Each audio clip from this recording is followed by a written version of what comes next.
Welcome. Hi from Narelle, Jan, Janine, and Kate to this episode of the Morning Tea Marketing Missus, where we offer some valuable tips to small business owners and sole traders to improve their online presence and communicate more effectively to reach a larger audience. Hey, ladies, how are you today? Hey, all Yeah, doing can't well. complain. How about you? Yeah, good. Beautiful weather that we're having. So I'm not Yes. sure. Yes. Well, we're all in the same location just about. So I think we can all look outside our window and go, it's awesome. It's sunny, It but is gorgeous. we're rugged up. Yep. It's still a bit cool. It is cool. Yeah. It's beautiful. Jen, in the you're sun. sharing. Yeah, I know. It's gorgeous out there.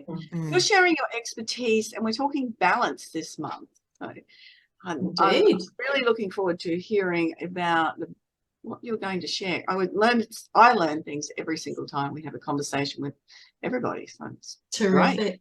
Yeah. Well, look, the last couple of conversations that we've had, Narelle and Kate covered beautifully balance with websites, with accessibility and, contrast, hierarchy. Kate was covering, which is all fantastic stuff. And I couldn't help myself, but I also joined in with Kate's conversation about websites and how things can look balanced or, whatever on websites. So I'm going to actually cover our life and balance. So I was very intrigued to learn where the term work-life balance came from. And so, a little bit of information I've got here. The term work-life balance originated in the 1980s in the UK during the women's liberation movement. Oh, Yes, I did not know that. And this quote here, the movement advocated for flexible schedules and maternity leave for women. But while men were socially unencumbered to pursue their career goals without worrying about housekeeping and family raising, working women were expected to work and maintain responsibility for housekeeping and family rearing. There you go.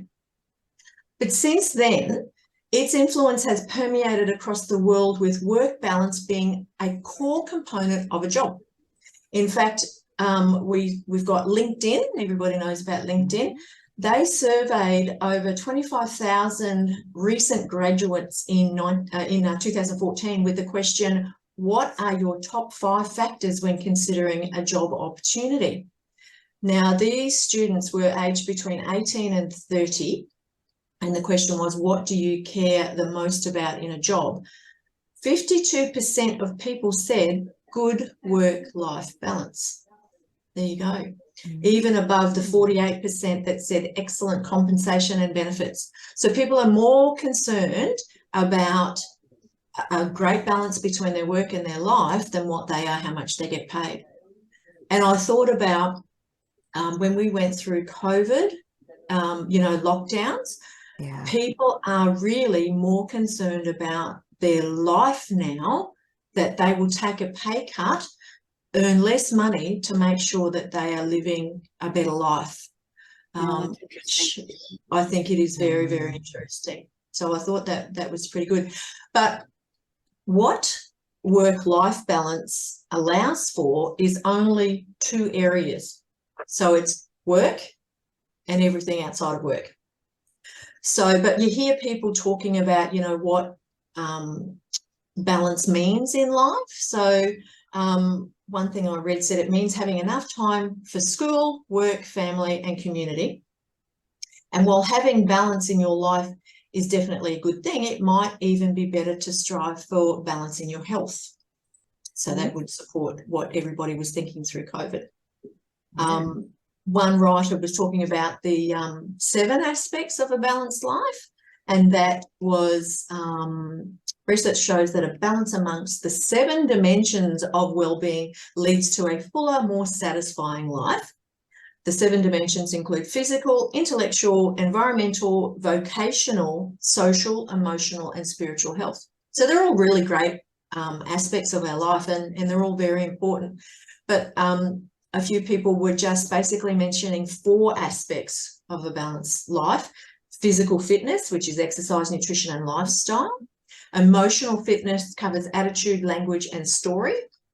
Mental fitness is focus, learning, and growth. And spiritual fitness, gratitude, awareness, and meditation. So they're all, it's amazing to hear and understand what people think is a balance for their life. And I think, you know, we hear the saying, everything in moderation. You know, that's a good one as well. But, you know, what is it that, you know, we find important in our lives? And yep, sure, we all know that saying, work-life balance. But I found that very interesting when this person spoke about work and life balance really only covers two areas, work and everything else. Whereas sure, you know, we work 7.5, 8 hours a day, whatever it is. Those of us who work for ourselves kind of do a bit more than that. But that's probably even more important for us to keep that balance. And, you know, it's 2 months ago now, I hit the wall. I got sick and didn't know what it was, but the doctor's thinking long COVID.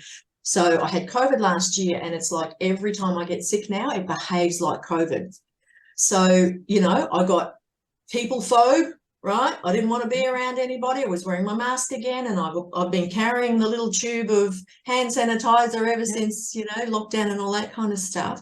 But I've got to be careful not to allow myself to fall into being worried about getting sick every time I go out the door. Yeah. So, you know, and with what I'm doing with Over 50s Health, I am face-to-face training people in a gym. So, yeah, I've got to keep my mental fitness about. Can I add something there, Janet? That's the best environment to be in, because people don't go to the gym when they're sick. You'd hope not. That's right. Yeah. And see, I still, you know, I still use the sanitizer and wipe everything down before and after I use the equipment, because that's just something I got used to, you know, that we had to do through that period. Yeah. So, you know, I love having balance, and we've been working with a business coach for some time now, and he makes sure that we do have balance between our business and our personal lives. And I'm very grateful for that, because it feels surreal almost when at 5 o'clock in the afternoon, we're like, tools down, we're out.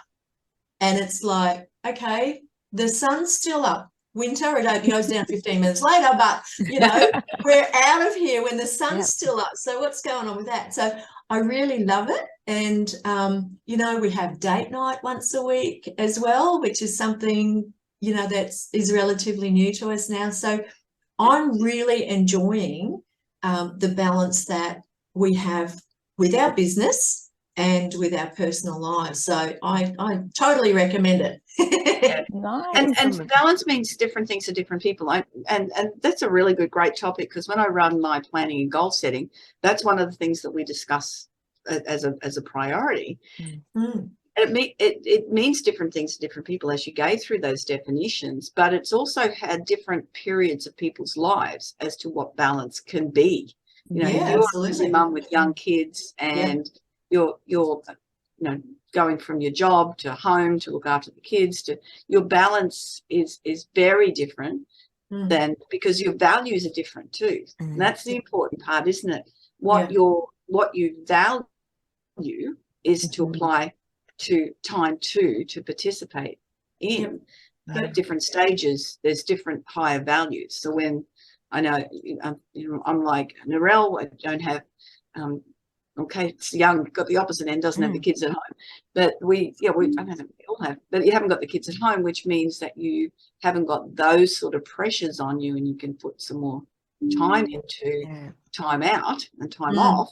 Whereas when you've got young kids, your value, you know, when I had the young kids, I valued being with them. I valued being soccer with them. I valued those in that time. Where it's very different now, you know, they're grown men. It's, okay, we'll see you when you see it. Actually, the only reason I see them is because of the grandchildren. But, And you value that very much. Yeah. Yeah, absolutely. But it is what you value. You'll hopefully put time into it. And if you don't, that's when it becomes a depreciation in your life. If you go, I really value travel, or I really value being with friends or family, what you do, and you're not doing it, or I value exercise and you're not doing it, then that's where your life becomes depleted.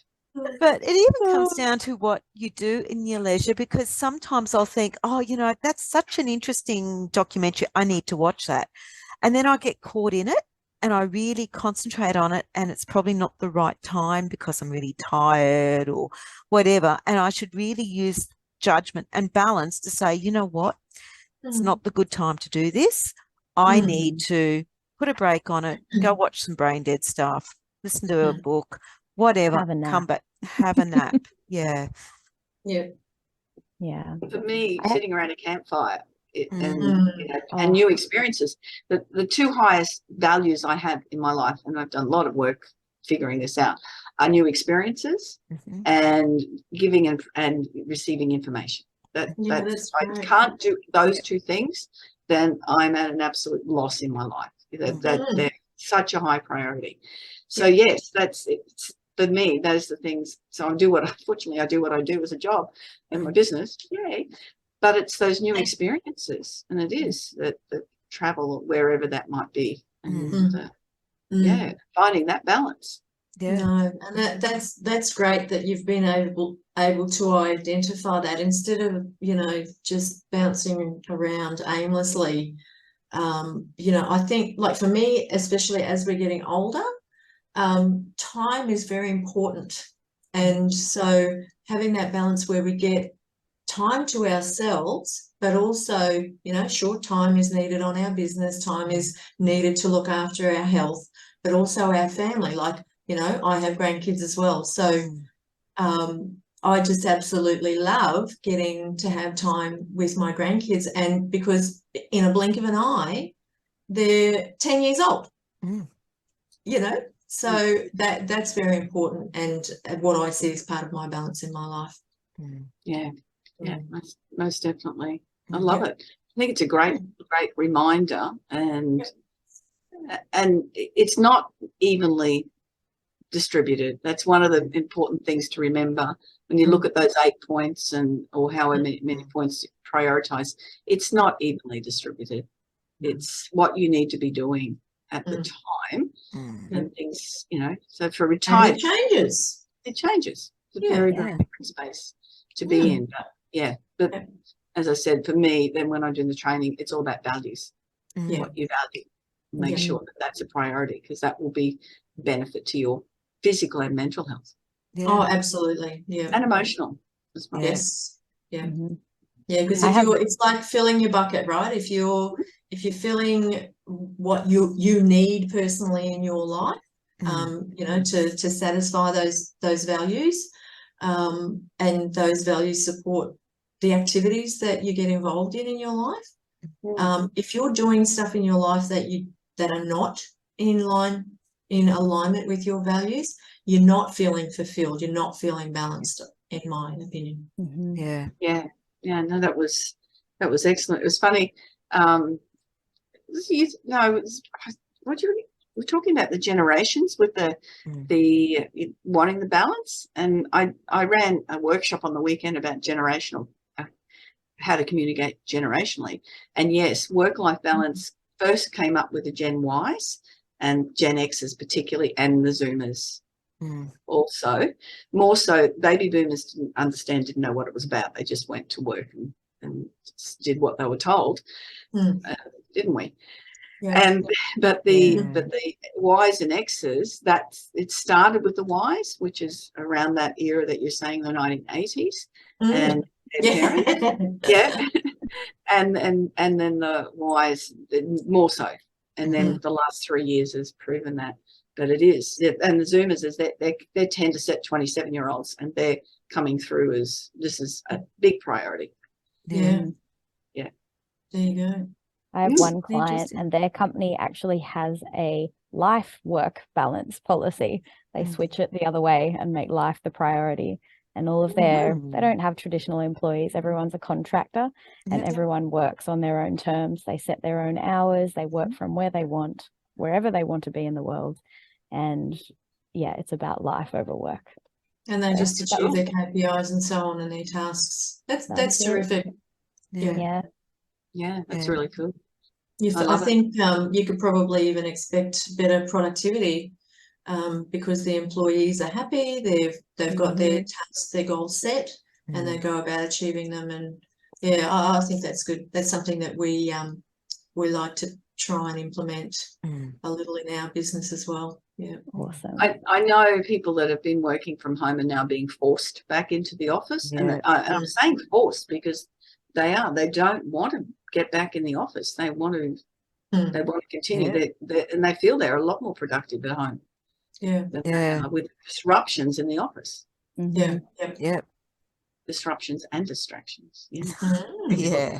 Oh, great subject for our month of balance, Jan. Yeah. Awesome. Terrific.